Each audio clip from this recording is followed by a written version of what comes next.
জনসংখ্যা বলতে নারী ও পুরুষ উভয়কেই বোঝায়। এবার তোমাদের বলবো এই নারী ও পুরুষের অনুপাত সম্পর্কে। কোনো দেশ বা অঞ্চলের জনসাধারণের বয়স অনুযায়ী নারী ও পুরুষের যে সংখ্যা দেখানো হয় তাকে বয়স লিঙ্গ পিরামিড বলে। এই পিরামিডের আকৃতি ও বৈশিষ্ট্য অনুযায়ী একে মোট 5টি ভাগে ভাগ করা যায়। প্রথম শ্রেণীর পিরামিডে জন্মহার ও মৃত্যুহার উভয়ই বেশি। এই পিরামিডের ভূমিভাগ প্রশস্ত হয় এবং শীর্ষভাগ অত্যন্ত সংকীর্ণ হয়। এই পিরামিডটির আকৃতি হয় ধনুক আকৃতি। এই পিরামিডে 15 বছর বা তার কম বয়সী শিশুদের সংখ্যা এবং 60 বছর বা তার ঊর্ধ্বে প্রৌঢ় জনসংখ্যার পরিমাণ সর্বাধিক।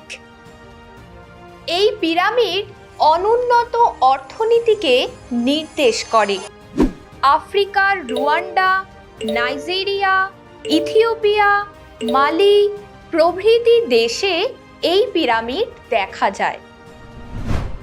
পাকিস্তান, ভারত, ব্রাজিল, শ্রীলঙ্কার মতো উন্নয়নশীল দেশে এই শঙ্কু আকৃতির পিরামিড দেখা যায়।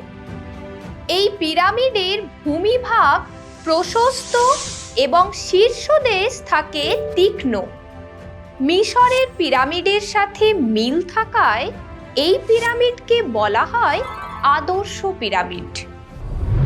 তৃতীয় স্তরের জনসংখ্যা পিরামিডে জন্মহার ও মৃত্যুহার উভয়ই কম।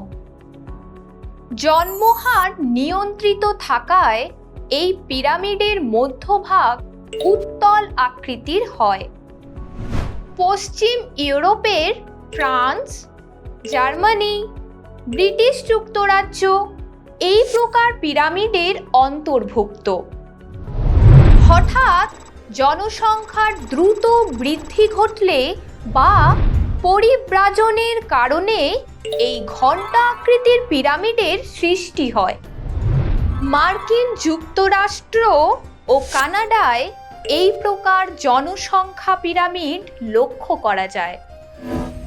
যে পিরামিডের ভূমিভাগ অপ্রশস্ত, মধ্যভাগটি স্ফীত ও শীর্ষভাগটি সংকুচিত সেটি হলো পঞ্চম শ্রেণীর পিরামিড, যার আকৃতি হয় ন্যাসপাতির মতো। মৃত্যুহারের তুলনায় জন্মহার কম থাকে বলে এখানে ঋণাত্মক জনসংখ্যার বৃদ্ধি দেখা যায়। জাপান, সুইডেন, ইটালিতে এই পঞ্চম শ্রেণীর পিরামিড লক্ষ্য করা যায়। জনসংখ্যা হলো আমাদের সমাজের মানবীয় সম্পদ। কোনো দেশের অগ্রগতি নির্ভর করে সেই দেশের জনসংখ্যার উপর। কিন্তু এই মাত্রাতিরিক্ত জনসংখ্যা যাতে বিশ্বের উপরে ক্ষতিকারক প্রভাব না ফেলে সেই দিকে আমাদেরই লক্ষ্য রাখতে হবে।